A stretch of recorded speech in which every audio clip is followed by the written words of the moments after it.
to order. We do not quite have a quorum yet, but our bills are being laid over, so we technically probably can go ahead. Today is Tuesday, April 14th, 2026. And as usual, we start all of our meetings now by just asking everyone to be civil and behave, or you could get kicked out. So, and I always make a joke about it. Senator Weber, Senate File 4938. Thank you so much. And I understand that Jason Overby is online. Mr. Overby? Madam Chair, that is correct. All right, great. Why don't you go ahead and proceed with your bill? Thank you so much, Madam Chair and members. Basically, Senate File 4938 is a request to revise the 23 capital appropriation language that was included that year regarding Senate File 310. In that year, this was the following part of the bill. It said $4 million of this appropriation is to design, construct, and equip a biological filtration and water treatment system for nitrate removal. Since the enactment, new regulatory developments have materially affected the scope and timeline of the project, and accordingly, we are making the request that the language be revised to the following. $4 million of this appropriation is to develop, design, and construct water source improvements and water treatment improvements for the reduction of nitrate and other contaminants. Currently, the DNR is doing a water study which may cause the Lincoln-Pipestone to switch from one well field to another, which then the water qualities are different and different things need to be treated. And so that is the reason that we're making this request. But online is Mr. Jason Overby, the General Manager of Lincoln-Pipestone Rural Water, and he can give you more details concerning that particular issue. Thank you for that overview, Senator Weber, and welcome, Mr. Overby. Yeah, thank you very much, and good afternoon, Madam Chair Pappas and the committee members. Yep, I am Jason Overby, manager of Lincoln-Pipestone, and Senator Weber did an excellent job of canvassing everything that you need to know for today. But in particular, we have a little bit of a design change and sequence for this project that we may want to relook at and ask for an extension. In particular, the DNR is completing a study on North Branch of Pipestone Creek. This is a small tributary that flows through our well field. And early indications from the DNR says that we may be having some influence to the surface levels there. And so we need to react fast and allow for some flexibility. LPRW operates 2 well fields within this Holland water source where this treatment facility is. And shifting between the 2 sources may change raw water quality and treatment needs. So as we're embarking on our final design process, we want to make sure we have the flexibility to ensure that the final design meets the regulatory expectations and long-term sustainability. Our request to revise the language will allow us to still continue to treat for nitrates and other contaminants, but preserving the legislature's original intent of the bill. We also asked for requesting 1 year of a time extension to the encumbrance to December 31st of 2028. This will allow the DNR to make their final assessment and then Lincoln-Pipestone to make any final design changes and to be completed responsibly. These requests are somewhat driven by circumstances beyond our control, but do not change the project purpose. Approval will allow us to deliver safe, reliable drinking water and responsible stewardship of our resources here in the state. I appreciate the committee members and Senator Weber for your continued support in rural water infrastructure and public health, and for the consideration of this request. Mr. Overby, have you drawn down any of the appropriations from 2023? Like I noticed it says $2.5 million is for design and construct improvements to a water treatment facility in Fortier Township.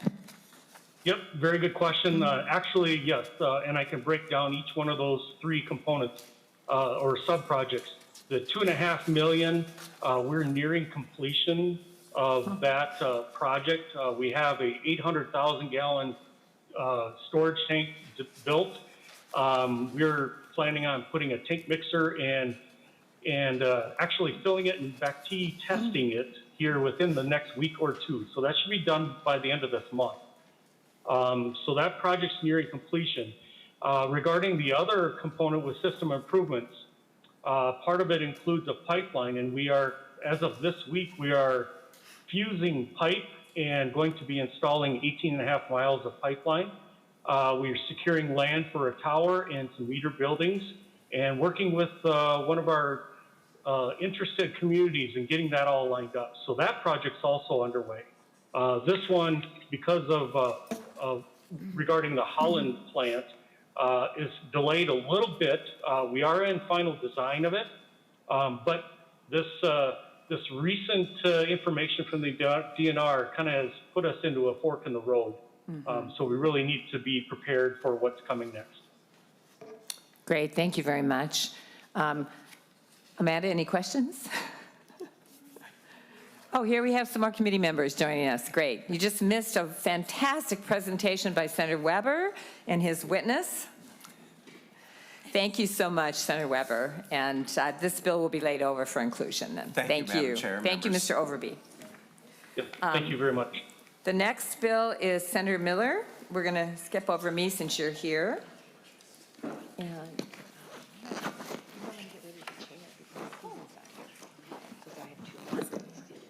Senator Miller. Good Senate Bill afternoon, 5057. Madam Chair. Thank you. I'd like to start off by thanking you and your staff, especially Jack, for being so accommodating. It's been a little bit of a hectic day, and I've been invited to speak at a scrap recycling convention, so I'm heading to the airport right after this. So thank you for being accommodating. Today we have Senate File 5057. The City of Winona is proposing a legislative language change related to an allocation for the Mississippi Riverfront Trail. The original authorization for this was done in 2023, and that appropriation was for $5 million. The City of Winona worked with MMB and the DNR on this proposed new language, and what this new language does is it gives the city more flexibility as it relates to engineering the trail around the Winona Marina, as well as extending the trail if they have additional funds. And it looks like we have Chad Ubel, the city manager, with us remotely, who can add to this testimony. Welcome, Mr. Ubel. Why don't you go ahead and proceed with your testimony? Madam Chair and members, thanks again for the time today. Like the previous presenter, Senator Miller did a great job giving you an overview. As was stated, the original language within Senate File 5057, we did request language to construct a bridge and bridge approaches. This was written originally due to the complexity of constructing a trail segment in, around, or over an active marina. And through the City of Winona funded design and engineering, we potentially found a more cost-effective measure to connect this trail segment from Levy Park to Lions Park that may or may not include the bridge. So with our work with the DNR and MMB, we are suggesting this language change to allow for more flexibility in connecting these two parks in and around the active marina. Further, if we are allowed more flexibility within this language change, the likelihood of constructing more trail with this allocation is a reality for us.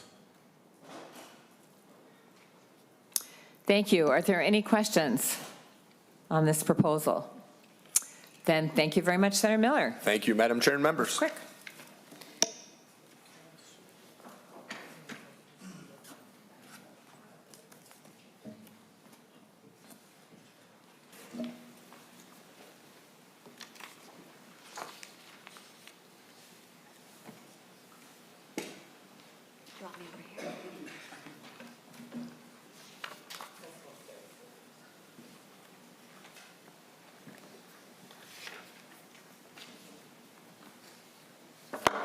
Next up, we have Senate File 5003, Senator Pappas. Go ahead.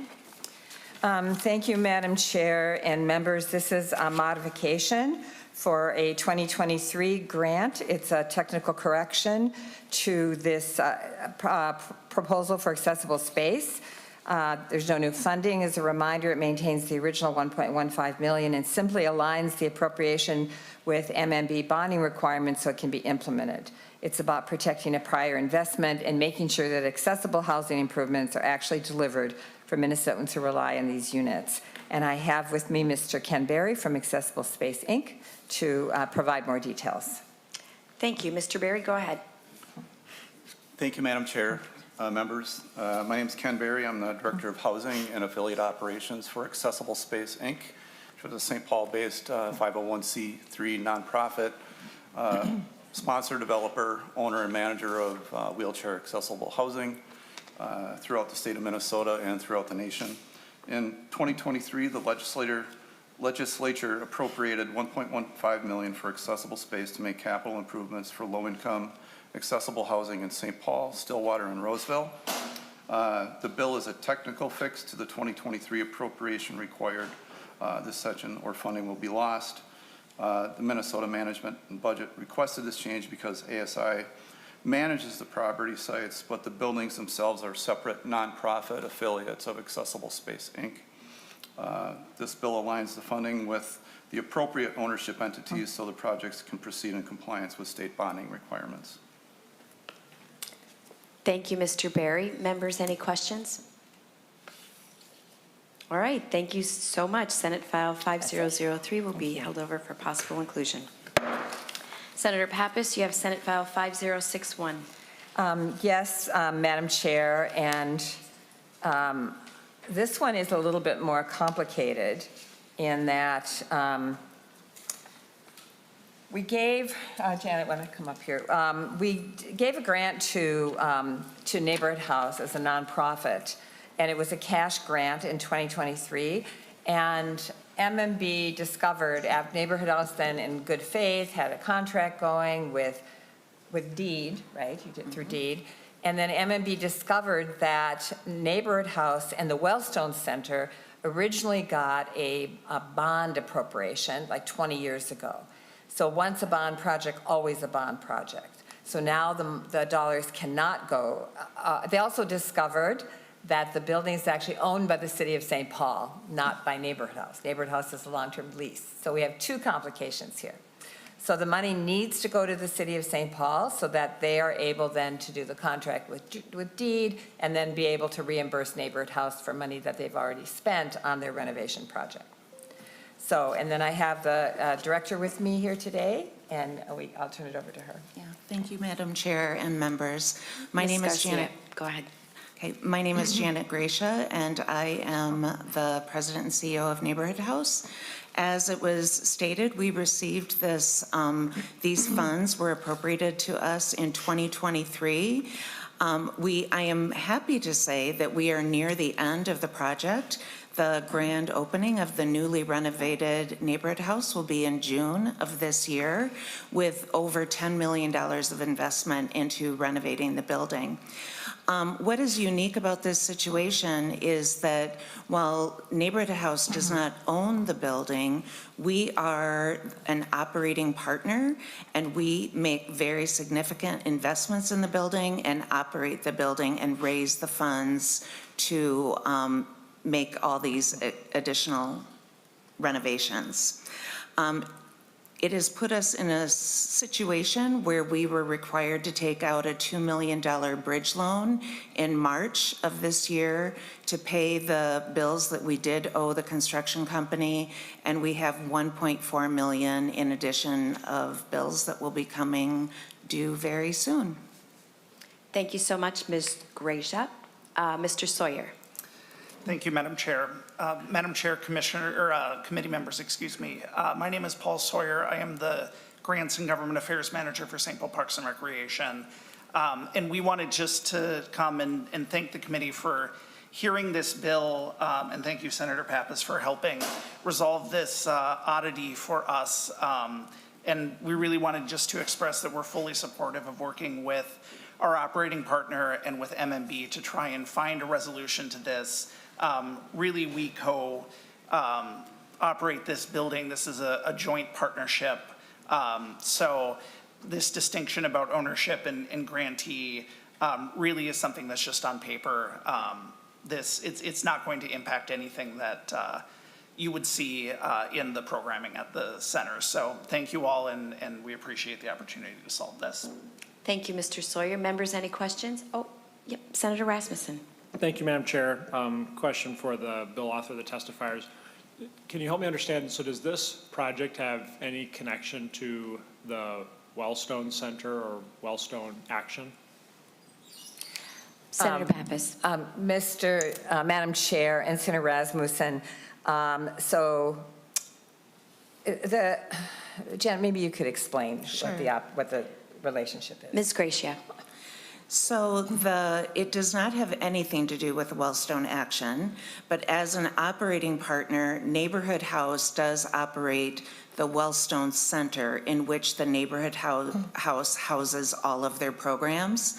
We also, as mentioned before, operate the facility, maintain the facility in partnership with the city. So it does not have anything to do with Wellstone Action. It's just a community center in St. Paul offering the El Rio Vista Rec Center is located in the lower part of the building. So the youth and different programming that you would normally expect at a recreation center, along with the neighborhood house programming. So, Senator Madam Rasmussen. Chair, just to add to Senator that, Senator Pappas. Rasmussen, so Neighborhood House has been around probably since post-World War II. You know, it's been 129 years. right, a long time. And after Senator Wellstone died, there was the desire to just rename part of the facility, the Wellstone Center. And the state did grant, I think, a $5 million grant at that time. I think I was a co-author of the bill, maybe was like 20 years ago or something. But Neighborhood House is kind of the operator of the facility. Senator Rasmussen. Thank you, Madam Chair, and thank you. That's helpful explanation. So does Wellstone Action have events there, or do they have do they rent space there? I'm just trying to make sure I understand is there any Ms. Gracia. connection there? I'm not certain that Wellstone Action is still an existing organization that does anything, to be perfectly honest with you. We do, as part of a revenue process, the Neighborhood House does rent out the facilities. That's part of our revenue. Actually, the state of Minnesota is one of our #1 renters to host meetings and various things at our building, but it is not intended at all to be, it's in name only for the building, which was through the state of Minnesota and the federal government. Right. That's right. Senator Nelson. Thank you, Madam Chair. I think part of my question has been answered. So what's the name of the building that the Neighborhood House is in? Ms. Gracia. The Paul and Sheila Wellstone Center. Okay. So Senator it is. Nelson. Oh, thank you, Madam Chair. So it is located in the Paul and Sheila Wellstone Center. And then my question is, as you noted, the Neighborhood House is much older than the Paul and Sheila Wellstone Center. And I wanted to know, where was the Neighborhood House before it was in the Paul and Sheila Wellstone Center? Ms. Gracia. So the Neighborhood House has been located in a variety of different locations. You can imagine over 129 years, there's been some movement, but it originated in the West Side Flats and then moved to a couple different locations. One of the last buildings before we moved into the Paul and Sheila Wellstone Center, which we raised a large majority of the funds to help build that building, in addition to the funding from the state and federal government. I lost my train of thought there for a minute. Located somewhere Oh, else. so we were located just a block east before we moved into that building. And I will say that one of the reasons, because we do have had a long history of providing resources to immigrants, refugees, and anyone seeking support in the state that has problems with socioeconomic status.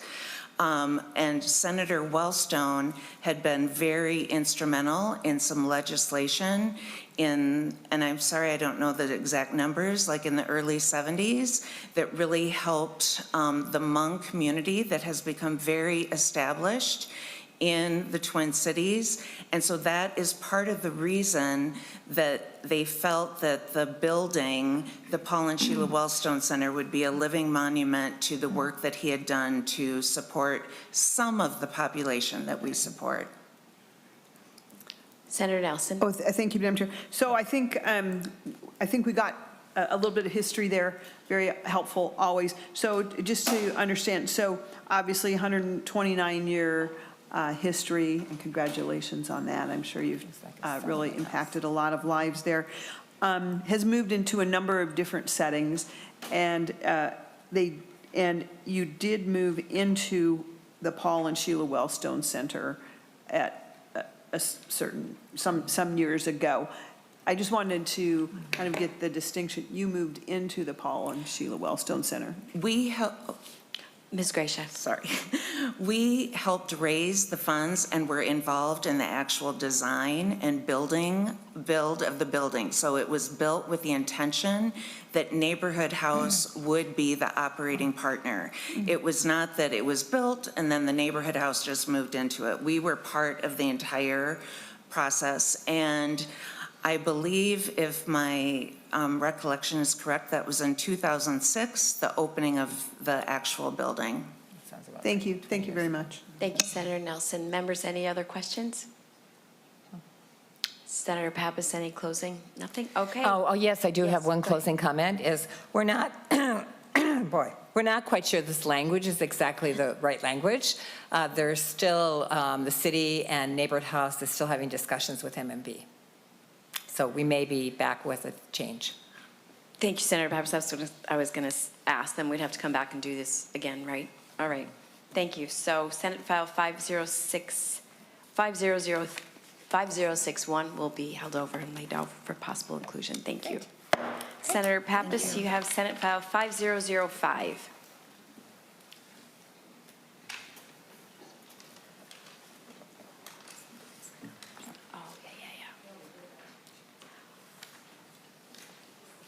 Yep.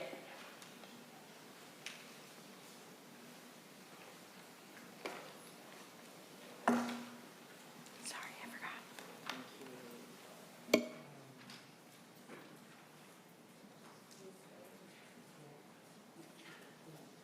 Okay, we have before us Senate File 5005.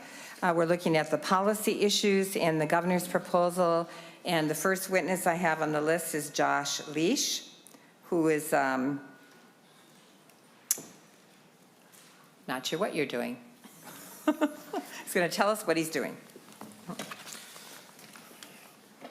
I'm just going to space it. Thank you, Chair Pappas and committee members. For the record, my name is Josh Lease, and I'm Senior Grant Specialist at Hennepin Technical College, part of the Minnesota State System. I'm here in my capacity as a member of the Minnesota Association of Professional Employees. MAPE is a union of over 18,000 state workers across all Minnesota's agencies, boards, and commissions. I urge the committee this year to consider the continuously growing backlog of deferred maintenance at Minnesota's agencies and institutions. The need for asset preservation funding is not met by the governor's proposed bonding amounts. As shown on the MMB's website, you're able to see the agency's own request for funding as compared to the governor's proposals. Direct Care and Treatment requested $113 million for projects ranging from sewer replacement to asset preservation, but the governor recommended only $42.5 million. The Department of Corrections requested $183 million for its projects, but the governor recommended a total of $115 million. The zoo requested $30 million, but was recommended only $4 million. These are all places where MAPE members work and where their safety, sanitation, and ability to work is compromised on a daily basis due to the state's mounting deferred maintenance crisis. At Minnesota State, where I work, there is a $1.7 billion deficit in deferred maintenance. This has grown exponentially from only a few years ago when the deferred maintenance was merely in the hundreds of millions. When the state neglects to invest in asset preservation, costs grow, and we spend far more when we have to address a catastrophic failure rather than routine upgrades or replacements. The Minnesota State System requested $489 million for bonding projects, which is still only a fraction of the actual need. The governor's proposal would leave campuses like the one I work at with leaking roofs, ancient HVAC systems, and sinkholes in the parking lots. When we have an unplanned failure, we still have to fix it whether we are allocated HEAPR funding or not. These maintenance requirements cut into the already limited budgets for student needs in the Minnesota State System. Please consider investing in preserving the assets of Minnesota agencies this year. The longer we wait, the higher the cost, and the worse the state is. Thank you very much. Thank you. Any questions from members? And thank you very much. Members, I apologize. Earlier, we did go through the governor's spreadsheet, so we're taking some testimony, and then we're going to have Maddie Kennedy from MMB go over the policy articles. Thank you. Next on the testifier list is Jason Bratton.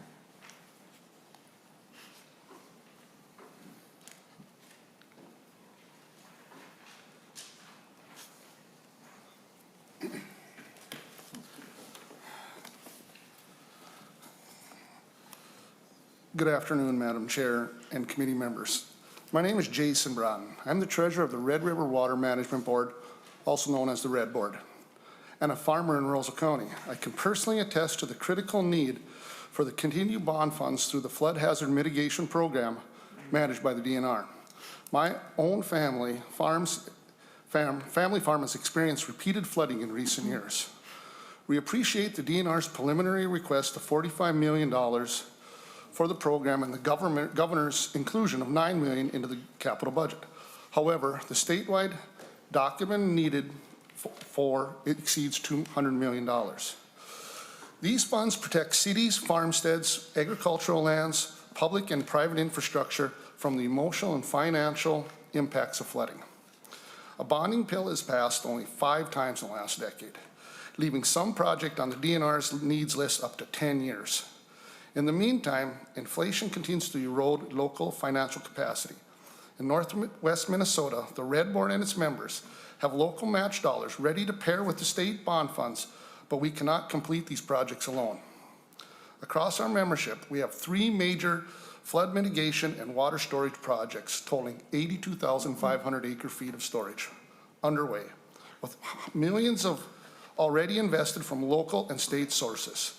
These multi-purpose projects will provide flood storage, water quality benefits, fish and wildlife habitat, and other natural resource improvements. The state of Minnesota benefits from these outcomes just like the local communities do. Agriculture is a major part in Minnesota's economy, especially in Northwest. When farmland, farmsteads, and rural communities are protected from flooding, local economies thrive. I have seen both the benefits of completed mitigation and the consequences of flooding goes unchecked. For these reasons, the Red Board urges you to include up to $60 million for the flood hazard mitigation program statewide. We recognize the many competing needs for the legislature, and we appreciate your consideration. Thank you. Thank you so much. Any questions for Mr. Braden? All right, then I invite Mr. Frawley to come up, and while he's coming, I wanted to call members' attention to the quite large packet of letters of support for a bonding bill that we have received. Welcome back, Mr. Frawley. And where are the animals? Sorry, no animals today, Madam Chair. Committee members, thank you for the opportunity to testify again today. For the record, John Frawley, Director of the Minnesota Zoo. Today, we are here to speak specifically in support of the capital investment included in Section 12 of the Senate File 5005. We want to thank the Governor for including us, also the committee for the time to testify again.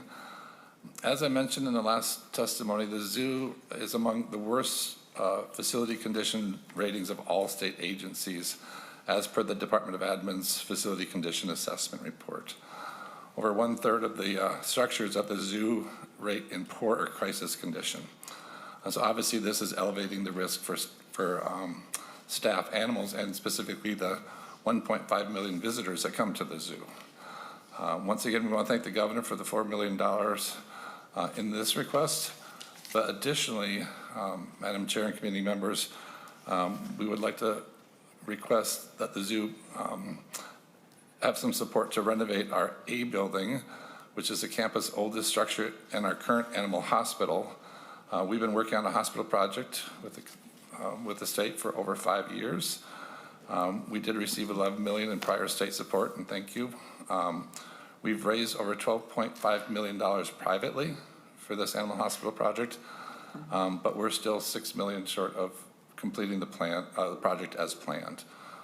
This request of additional $6 million would qualify as asset preservation and go towards this project. So with that said, Madam Chair, committee members, just thank you for the consideration of both of these requests. Thank you. Any questions for Mr. Frawley? All right, thank you. Mr. Benson. Oh, he's Thank you. online. Yes. All right. Thank you. Good afternoon, Chair Pappas and members of the Senate Capital Investment Committee. For the record, I'm Jason Benson, the Executive Director of the Fargo-Moorhead Diversion Project.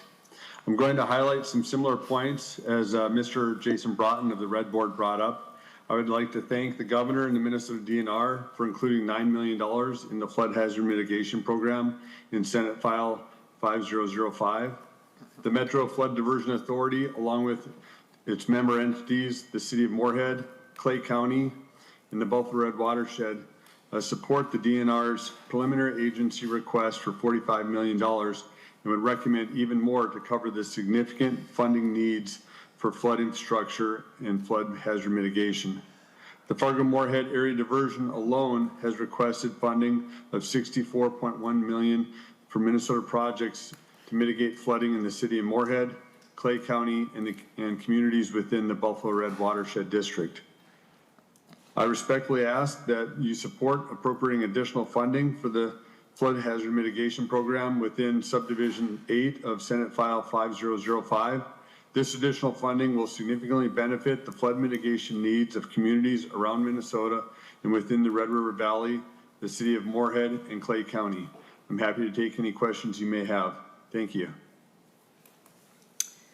Thank you, Mr. Benson. Would you say over the years that you've been working on flood mitigation that the problem's getting worse? It's the same? It's always been a problem? Or do you think you're seeing more flooding? Madam Chair, that's a great question. We actually are seeing more significant flooding. When you look at the 30 years since the 1997 flood that devastated Grand Forks and East Grand Forks, causing mass evacuations of those communities, 7 of our top 10 floods have happened from 97 on. So when we look back to the over 125 years of flood data that we've got, to have those top floods in the last 30 years is definitely significant. We're seeing more significant flooding due to changes within the climate and the hydrology, and the increased water in the system has increased the flood regularity and significance of a lot of these spring flood events. Thank you. Anyone else have any questions for Mr. Benson? All right, thank you very much, Mr. Benson. Yes, thank you. And last but not least, to invite Ms. Kennedy to come forward, the Director of Budget Policy and Analysis at MMB, and she's going to walk us through Article 2 and 3. And also, I wanted to announce that agencies available in the audience, if members have any questions, are MnDOT, PFA, DNR, MPCA, and Admin. Welcome, Ms. Kennedy. Thank you, Madam Chair. Madam Chair and members, I'm Maddie Kennedy. I'm the Capital Budget Coordinator at MMB, and I'd like to walk through Article 2 of the Governor's recommendations. Article 2 begins on page 22 line 10. Section 1 of Article 2 amends statute to add remediation of the Hibbing gas manufacturing plant site to the list of Superfund projects that are eligible for funding from an authorization of appropriation bonds from 2020. This was an appropriation to the Pollution Control Agency. This is a budget neutral change. The governor's recommendation did not appropriate additional money for this program. I think we can ask questions while we go along, so we're clear. Is there any money left in that, that fund, that Superfund? There are additional funds left over, and so it was determined that there are enough additional funds to add this project within funding available. Great, thank you. Section 2 creates a new statute for the Pollution Control Agency's Construction Demolition Waste Transition Program. These would be grants to local governments to improve solid waste management systems to better process construction demolition waste. The governor's recommendation is for GO bonds only, but the statute is written to allow for both GO bonds and general fund cash in case in the future there was an appropriation for general fund cash. And then, Ms. Kennedy, did the governor recommend any funding for this, or it's just the language? Madam Chair, the governor recommended $5 million in general obligation bonds for this program. All right, thank you. Section 3 increases the debt limit of the Public Facility Authority's Credit Enhancement Program from $1 billion to $1.5 billion. This program allows local units of government to get a limited guarantee from the state. Increasing the debt limit allows more local governments to benefit from that program. And this is not considered state debt, so increasing the debt capacity limit from $1 billion to $1.5 billion doesn't impact our state's debt capacity. Ms. Kennedy, could you say the name of this debt program again? Yes, Madam Chair, it's called the Credit Enhancement Program. Credit Enhancement Program, thank you. And in the history of the program, there's only ever been one default, and the city that defaulted paid back the state the full amount with interest. And who is, cities are eligible or counties eligible? Cities, Madam Chair, cities are eligible, and I'm not quite sure beyond that, but PFA is here in case they might be able to answer that question. So it's a program in PFA? Okay, Yes. thank you. Sections 4 and 5 are related to housing infrastructure bonds. Sections 4 and 5 authorize the Minnesota Housing Finance Agency to issue $50 million in appropriation infrastructure bonds.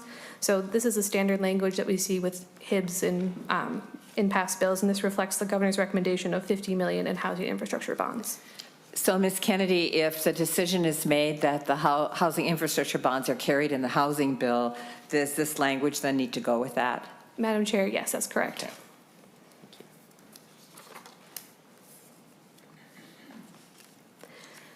So moving on to Section 6. Section 6 amends a definition in Chapter 474A, Minnesota's Bond Allocation Act, to conform with changes that were made at the federal level in H.R. 1 last summer. H.R. 1 lowered the threshold of tax-exempt bonds needed for local multifamily housing projects to qualify for low-income housing tax credits. So this proposed change similarly lowers the threshold in state statute to conform with the federal change.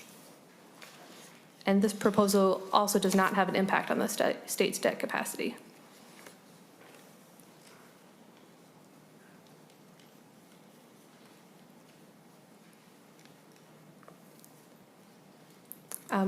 Moving on to Section 7. Section 7 facilitates the implementation of the BCA Maryland building appropriation from the 2023 bonding bill. This provision establishes that a building permit under the state building code is not required to construct a new perimeter 8-foot security fence at the BCA Maryland building site.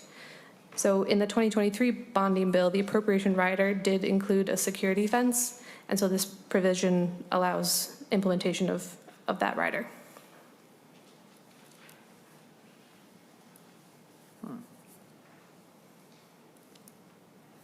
So this is saying, Section 7 is saying,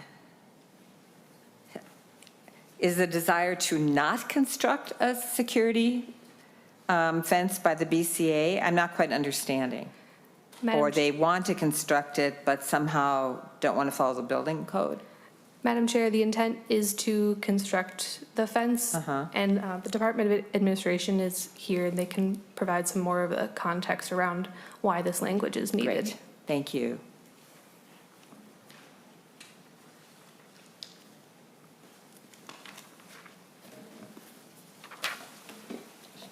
Thank you. Please go ahead and introduce yourself for the committee and for the tape, and then explain to us a little bit about the security fence. Sure. Thank you, Chair Pappas, committee members. My name is Greg Ewig. I'm the Director of Real Estate and Construction Services for the Department of Administration. And the BCA Maryland building appropriation from 2023 included a component of building both basically a remodel of the interior portion of a part of the BCA Maryland building and the security fence that was mentioned. We've completed the building. We are now in the next phase for the fence construction. Generally, we work with the local jurisdiction to cooperate in obtaining a building permit and zoning. We did have, we got into a bit of a gray area with regard to the fence. Because of the nature of the fence, it actually slightly exceeds, well, it does exceed the sizing for the neighborhood on a portion of the site. And that's surrounding the parking that is on site. So we were working with the city to try and try a couple of different methods to allow this to proceed. And we basically have reached an impasse. So we sought some legislative remedies for being able to proceed with the fence around the entirety of the site. And that's really what this is designed to do. Why is it I'm confused by the language? Is anyone else confused? Because the language says that you're not required to construct a new perimeter 8-foot security fence. Oh, a building permit is Oh, a required. building permit Yeah, is so not that's- required. Got it, okay. Thank you, Jack. Yep. Senator Rasmussen? Thank you, Madam Chair. I have a question on bill language in Article 1, so I don't know if any other members have questions on Article 2. I'll yield to them, and if there's any questions on Article 2 before I I'm take not us seeing any back. questions. Thank you very much, Mr. Thank you. Hewitt. Article 1, Thank you, Madam Chair. haven't Yes, gone over. if we have someone from the Department of Natural Resources, I have a question on their section of the bill. Do we have anyone here from DNR? Great.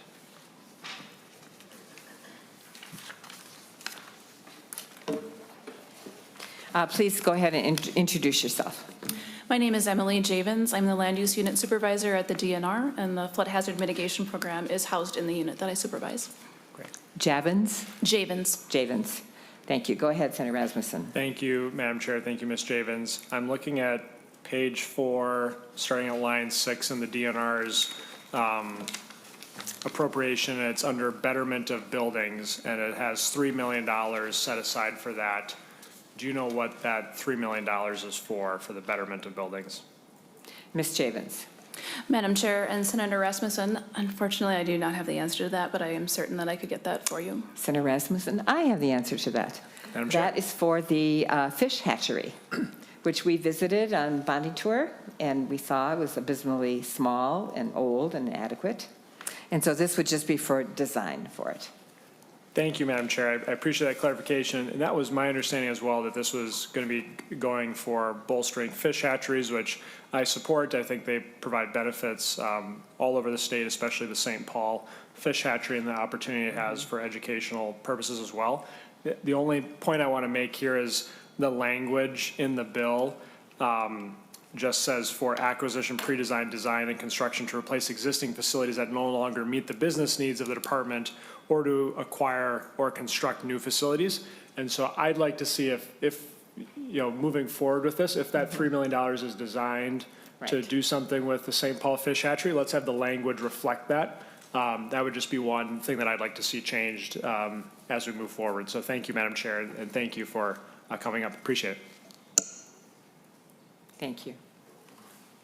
Any other questions by members of the committee? Anything on the bill? The policy issues is what we're focusing on today. Great. Then thank you very much, Ms. Kennedy.